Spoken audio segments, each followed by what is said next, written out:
The great chamber of the Galactic Council stretched for miles in every direction. Floating platforms held representatives from 47 different species. Some had scales that shimmered like liquid metal. Others had bodies made of pure light. A few were so old that they had forgotten what their original forms looked like. Ambassador Keith Voren of the Silent Collective stood at the central platform. His tall, thin body was covered in blue-gray skin that changed color with his mood. Right now it shifted to a pale yellow.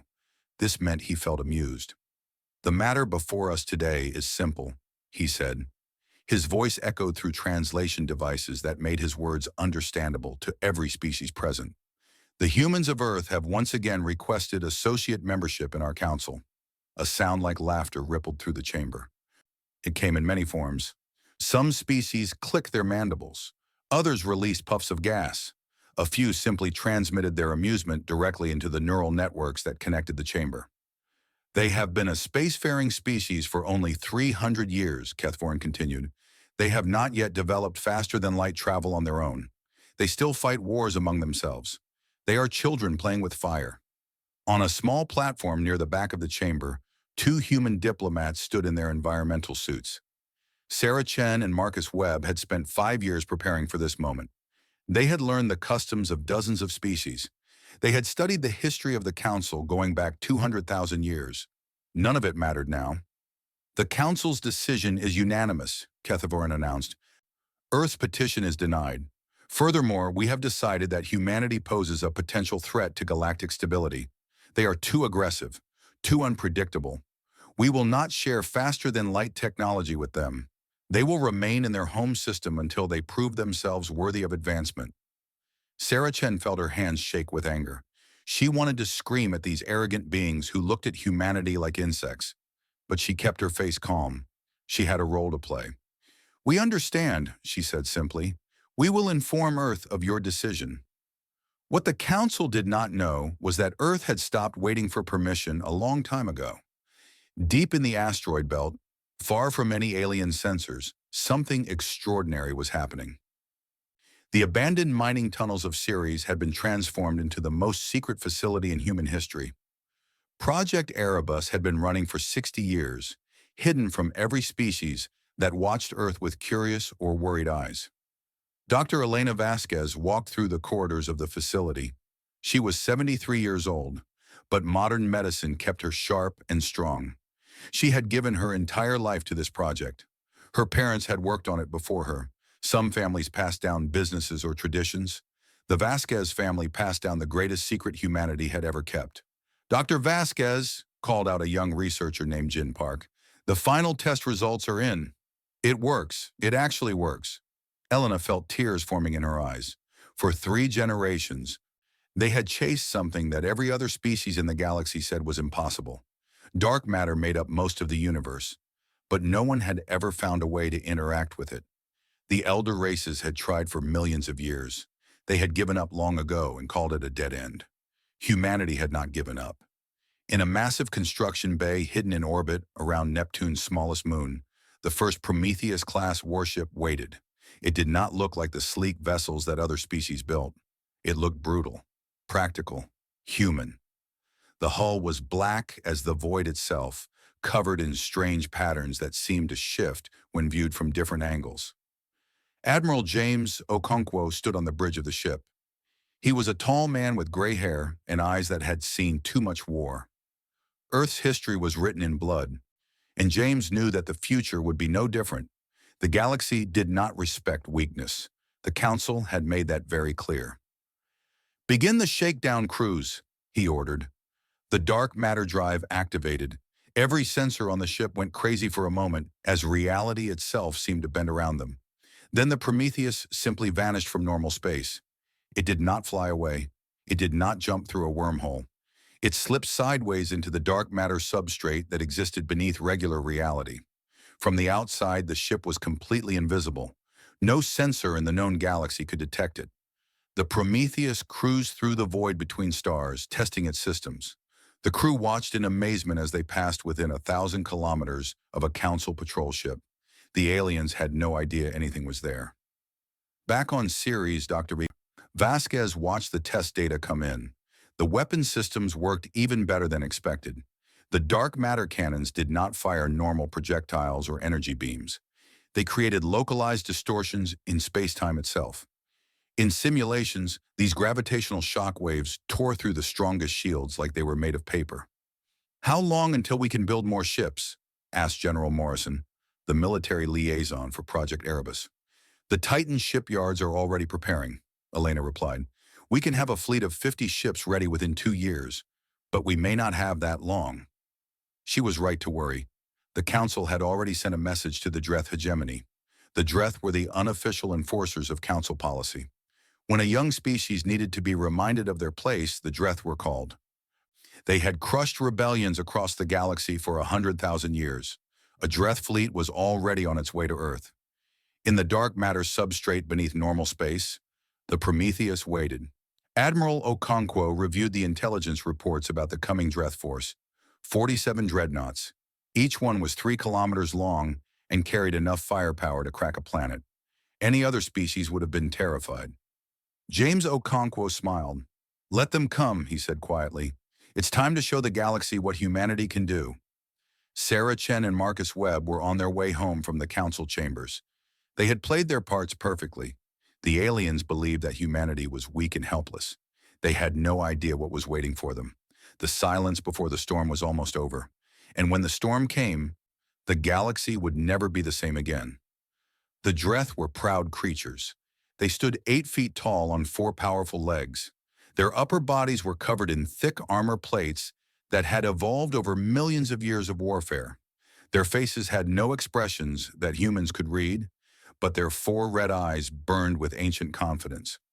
Fleet Commander Vexthar stood on the bridge of his flagship, the Crushing Tide. He had destroyed rebellions on 17 different worlds. He had brought 5 species to their knees before the Council. The mission to Earth was supposed to be simple. Show up with overwhelming force. Make the humans understand their place. Take any illegal technology they might have developed. Install a guidance council to watch over them.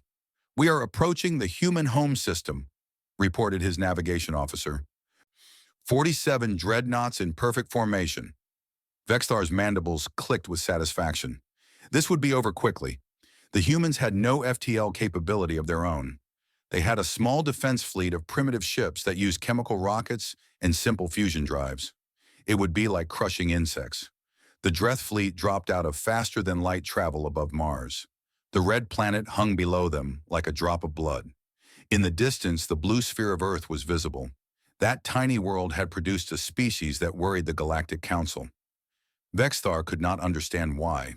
They were so small, so fragile, so young. "Open a channel to Earth," Vexthar commanded. "Broadcast on all frequencies." His voice boomed across the solar system. "Attention, humans. This is Fleet Commander Vexthar of the Dreth hegemony, acting under authority of the Galactic Council. You have been judged a potential threat to galactic peace. You will surrender all advanced technology. You will accept a permanent council presence on your world. You will submit to guided development. Resistance will result in the destruction of your civilization. You have 1 hour to respond." The response came in 30 seconds. It was a single human voice, calm and steady. "Fleet Commander, this is Admiral James Okonkwo of the United Earth Defense Force. We respectfully decline your generous offer. You are welcome to turn your ships around and go home. If you continue toward Earth, we will interpret that as an act of war. This is your only warning." Vexthar's officers made sounds of disbelief. The human was threatening them? With what? Their sensors showed only a handful of primitive human vessels near Earth. This was either madness or the most pathetic bluff in galactic history. "The humans have lost their minds," Vexthar said. "All ships advance toward Earth. Weapons ready. We will burn their cities until they learn respect." The Dreth fleet moved forward in perfect formation. Their shields hummed with power. Their weapons charged with enough energy to glass continents. They had done this 100 times before. It was routine. Then reality tore itself apart. The Prometheus emerged from the dark matter substrate directly behind the Dreth flagship. For a single moment, it existed in both layers of reality at once. The ship's hull crackled with impossible energies that made the laws of physics scream in protest. Admiral Okonkwo gave the order. Fire! The dark matter cannon activated. It did not shoot anything visible. Instead, it reached into the fabric of space-time and twisted. A wave of gravitational force erupted outward. It moved at the speed of light, which meant the Dreth had no time to react, no time to understand, no time to be afraid. The crushing tide crumpled like paper in a giant's fist. 3 kilometers of advanced warship collapsed into a twisted mass of metal and flesh. The shields did nothing. The armor meant nothing. The gravitational shockwaves simply bent space itself until the ship could not exist in its original form anymore. Vexthar died without knowing what killed him. The Prometheus was already moving. It slipped back into the dark matter substrate, invisible to all sensors. 3 seconds later, it emerged beside another dreadnought and fired again. Then another. Then another. The Dreth fleet fell into chaos. They were trained warriors, but nothing in their training had prepared them for this. Their sensors showed empty space one moment and a human warship the next. Their weapons fired at nothing because the Prometheus was already gone. Their shields offered no protection against attacks that twisted the shape of reality. "What is happening?" screamed a Dreth captain. "Where are they coming from?" No one could answer. The human ship appeared and disappeared like a ghost. Each time it materialized, another dreadnought died. The gravitational shockwaves did not just destroy the ships they hit. They created ripples that damaged nearby vessels as well. Secondary waves threw ships out of formation. Tertiary effects collapsed structural supports and ruptured fuel lines. In the first 10 minutes, 15 Dreth dreadnoughts were destroyed. In the next 7 minutes, 16 more followed. The survivors tried to flee, but their FTL drives gave warning after warning about gravitational anomalies blocking their escape routes. "All ships, emergency jump!" ordered a surviving Dreth commander. "Get out! Get out now!" Some of them made it. Their faster-than-light drives screamed with effort as they pushed through the distorted space around them. They vanished into the safety of superluminal travel, leaving behind the wreckage of their fleet. When the battle ended, 31 Dreth warships had been destroyed or disabled. Thousands of Dreth warriors were dead. The greatest military force in that region of space had been shattered in 17 minutes. Admiral Okonkwo stood on the bridge of the Prometheus and watched the last enemy ships flee. His crew was silent. They had just done something that no species had ever done before. They had defeated a council enforcement fleet. They had proven that humanity was no longer prey. "Send a message to Earth," Okonkwo ordered. "Tell them the battle is won. Then prepare for the response. The council will not accept this quietly." On Earth, people looked up at the sky and cheered. News of the victory spread across the planet in minutes. For the first time in human history, they had faced an alien threat and emerged victorious. They were no longer the primitives begging for scraps from the galactic table. They were warriors. Far away, the surviving Dreth ships limped toward the nearest council outpost. Their reports would send shock waves through the galaxy that made the gravitational weapons look gentle by comparison. The humans had done the impossible. They had mastered dark matter. They had turned the fundamental structure of the universe into a weapon. And they had only revealed one ship. The Council had no idea what was coming next. The Galactic Council had not seen panic like this in 50,000 years. Representatives from 47 species shouted and argued on their floating platforms. Translation devices struggled to keep up with the flood of angry voices. The chamber that had witnessed calm debates for 200 millennia was now filled with fear. Ambassador Kethvoran tried to restore order. His blue-gray skin had turned a sickly white color. This meant he was terrified. "Please, everyone, we must remain calm and discuss this rationally." "Rationally?" roared General Thaxom of the Dreth hegemony. His 4 red eyes blazed with fury and shame.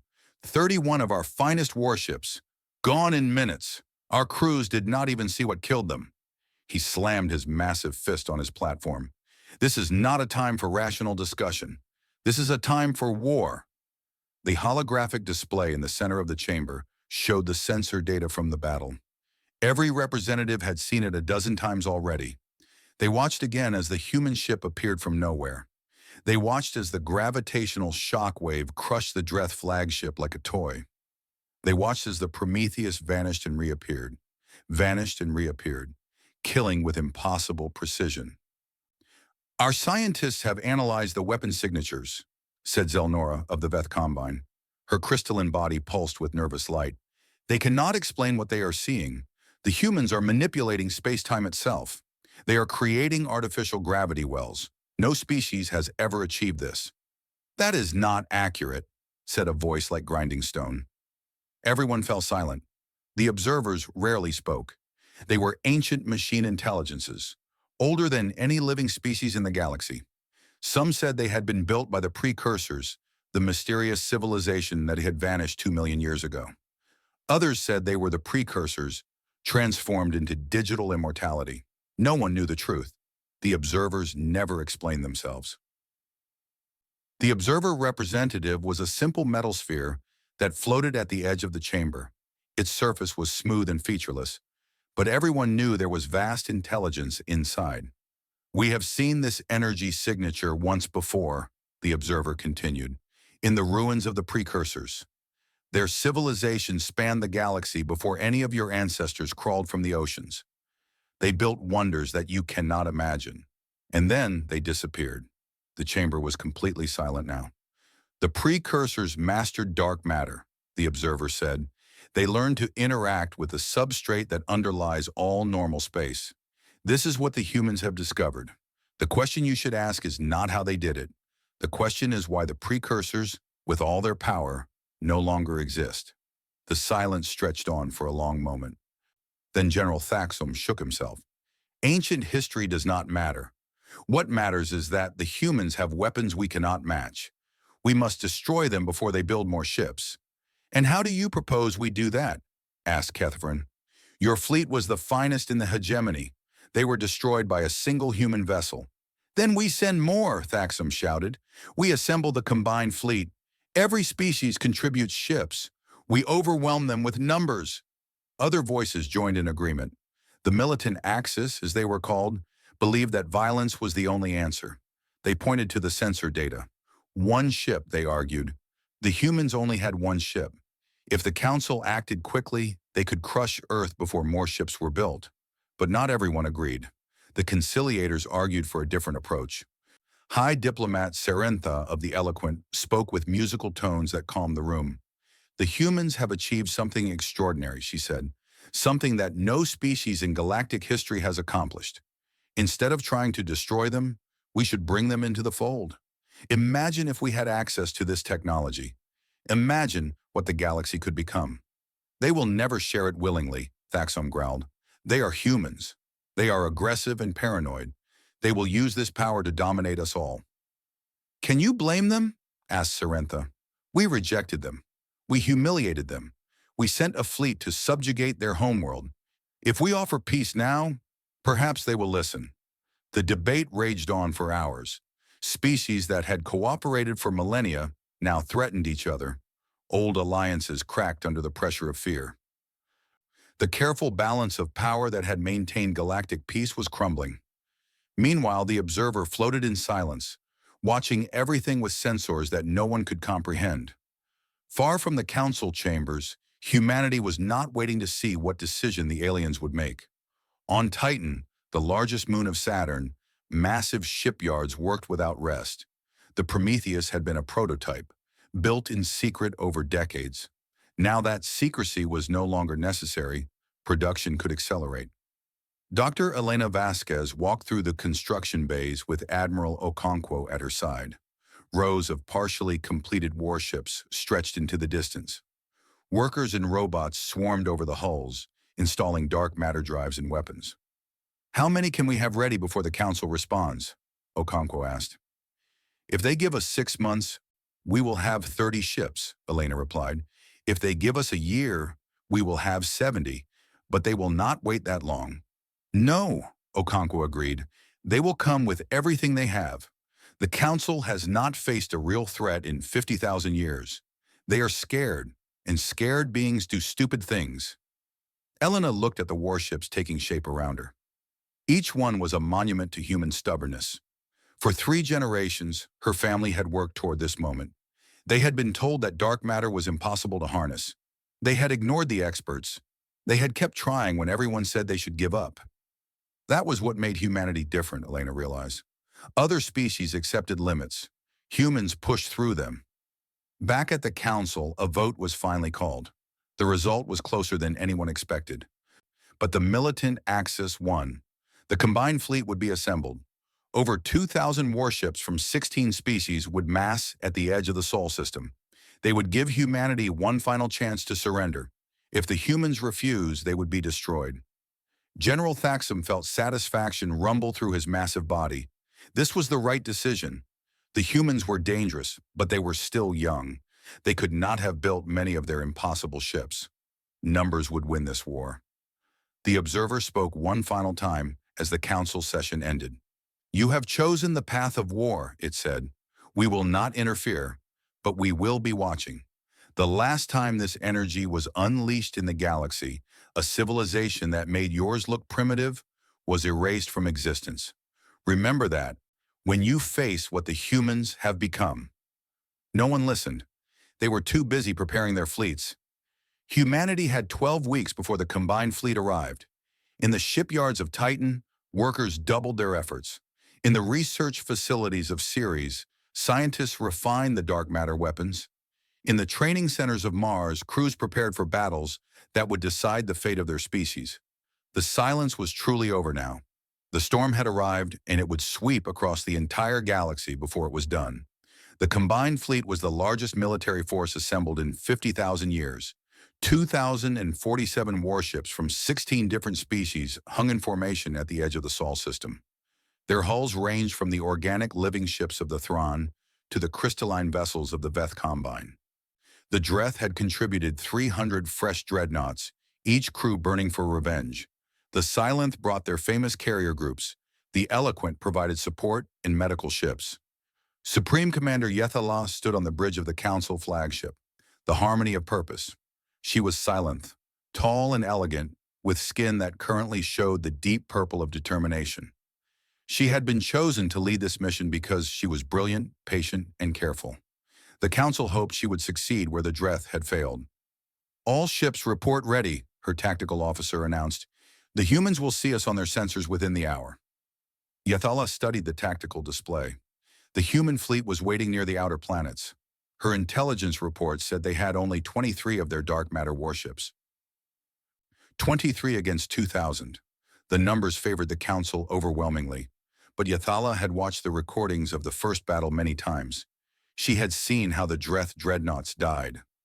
Numbers meant nothing if you could not hit your enemy. "Open a channel to the human commander," she ordered. Admiral James Okonkwo's face appeared on the display. He looked tired but calm. Behind him, Yethala could see the bridge of a human warship. It was simpler than Council vessels, more functional, less elegant, but there was something dangerous about its simplicity. "Supreme Commander," Okonkwo said, "I appreciate you calling ahead this time. The Dreth just showed up and started making demands." "Admiral, I am required to give you a final offer before we proceed," Yethala said. "Surrender your dark matter technology. Submit to indefinite Council oversight. Accept permanent restrictions on your military development. If you agree to these terms, no more blood needs to be spilled." Okonkwo laughed. It was not a cruel laugh. It sounded almost sad. "Supreme Commander, let me tell you something about humanity. We spent our entire history fighting for survival. We fought our world, which tried to kill us with ice ages and plagues and disasters. We fought each other because we could not agree on how to live. We fought extinction itself, and we won every time." He leaned forward. His eyes were hard. "We clawed our way to the stars with nothing but stubbornness and spite. We begged your Council for help, and you laughed at us. You called us children. You sent a fleet to put us in chains. And now you think we will kneel?" Okonkwo shook his head. "Bring your fleet, Supreme Commander. Bring all of them. We will teach the galaxy what happens when you underestimate humanity." The channel closed. Yethala felt a chill run through her body. She had commanded fleets for 300 years. She had never heard anyone speak with such absolute confidence before a battle they should lose. "All ships," she ordered, "advance in standard formation. Watch for the enemy ships. They can appear anywhere. Keep your shields at maximum and your weapons ready." The combined fleet moved forward like a wall of destruction. 2,000 warships, their drives blazing, their weapons charged. They were the might of the civilized galaxy, and nothing had ever stood against them. The human fleet waited. The first hour of the battle was chaos. Human ships emerged from the dark matter substrate in groups of 3 and 4. They fired their gravitational weapons and vanished before the Council ships could respond. The shockwaves tore through formations, destroying some ships and damaging others. The Council fleet tried to adapt, spreading out to minimize the damage from each attack. This made them harder to hit, but it also made them harder to coordinate. "We are losing ships too fast," reported Yethala's tactical officer. 47 destroyed in the first 30 minutes. "Concentrate fire on the areas where they appear," Yethala commanded. "They cannot stay invisible forever. Catch them when they emerge." The Council ships learned quickly. They set up overlapping fields of fire, creating kill zones where any emerging human ship would be hit from multiple angles. It worked. 3 human vessels were destroyed when they materialized into a concentrated barrage. But the humans adapted too. Admiral Okonkwo watched the battle from the bridge of the Prometheus. His fleet was taking losses now, but the Council was taking more. He saw the patterns in the enemy formation. He saw where they were strong and where they were weak. "All ships, new tactics," he ordered.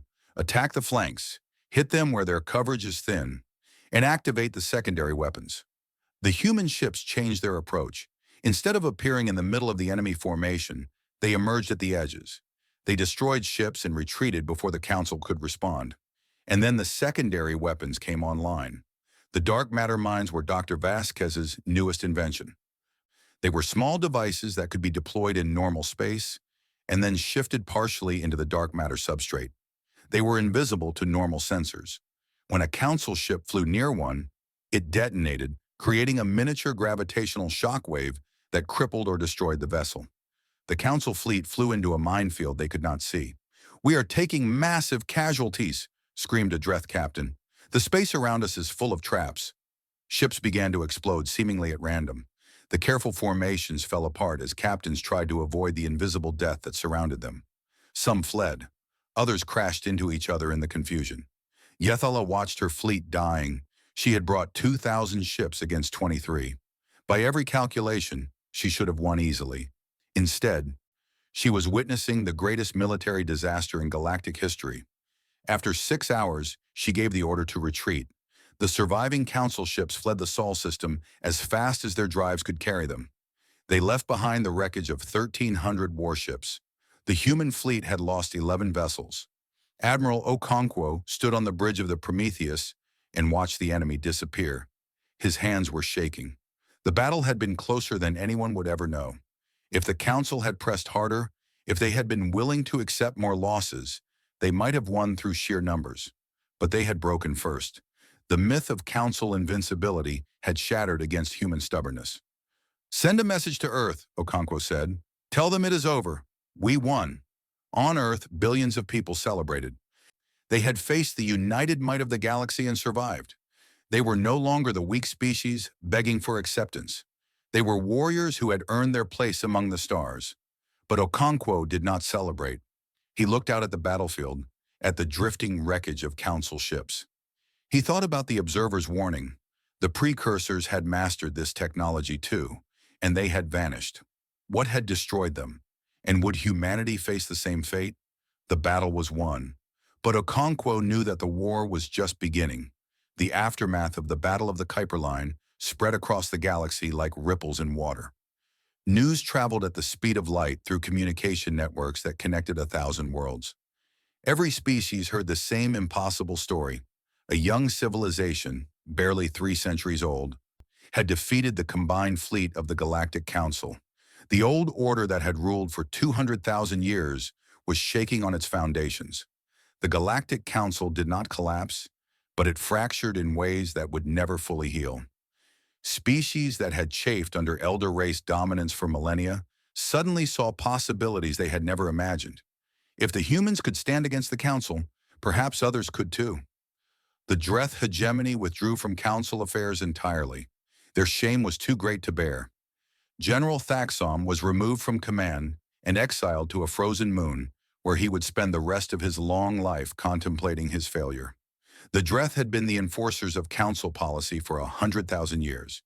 Now they had nothing but broken ships and wounded pride. The Silinth Collective, led by the humiliated ambassador Kethivoran, argued for a new approach.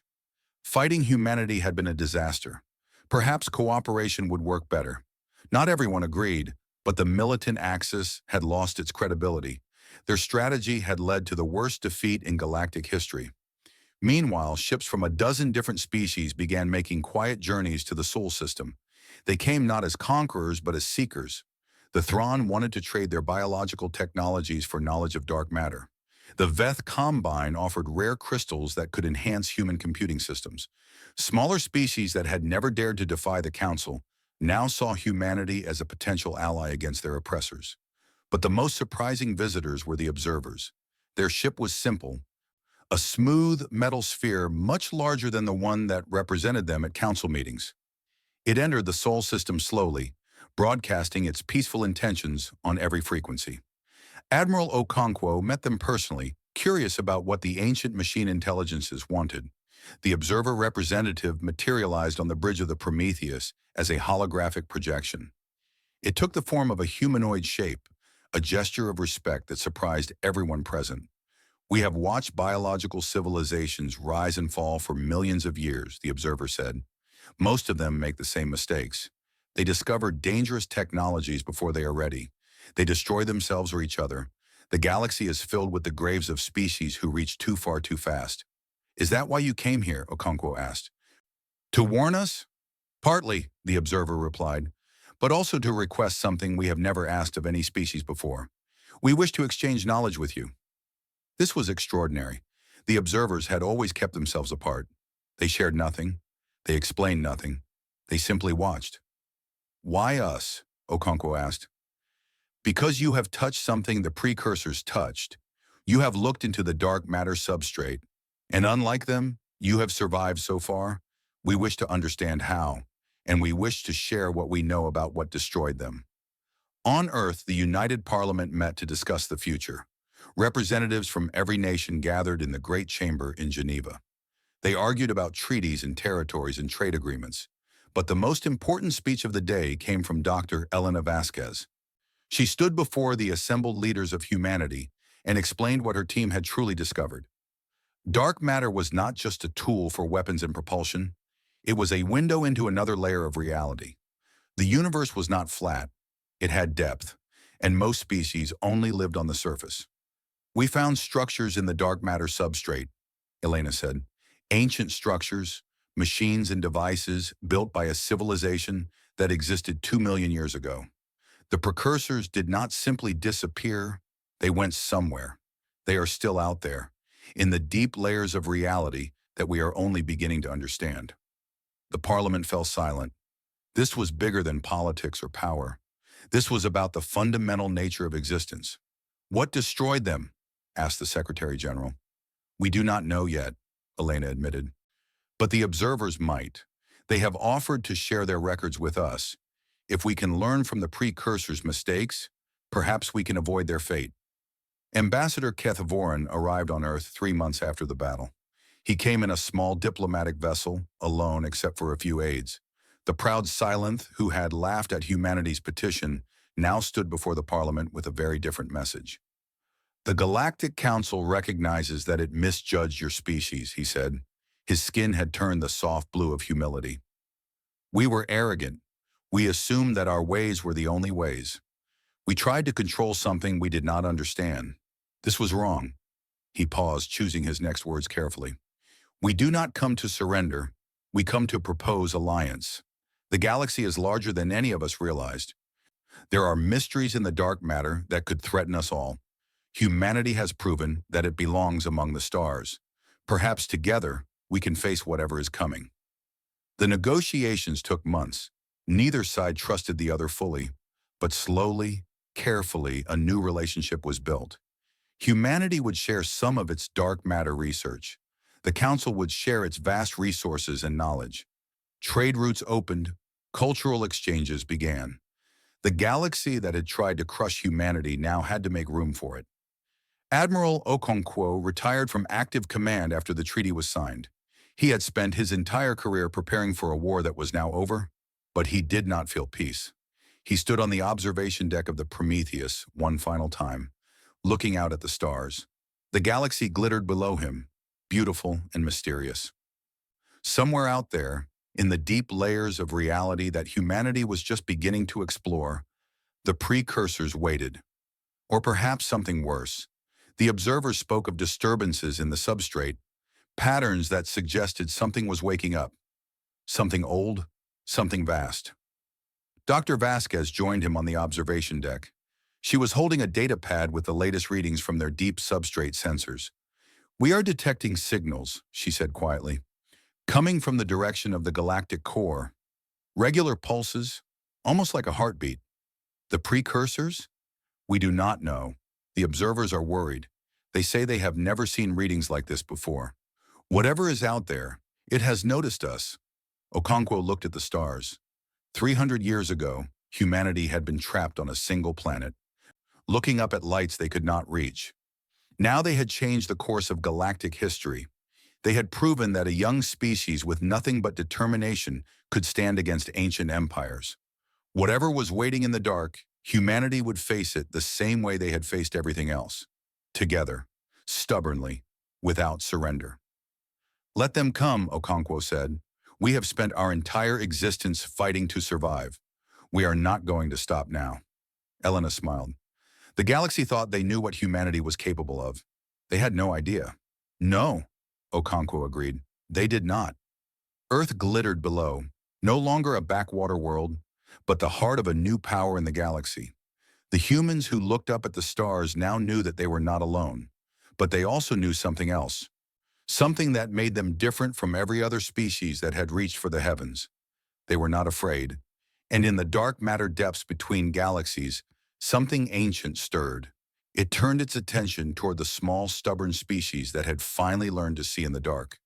It had been waiting for a very long time. The next chapter of humanity's story was about to begin.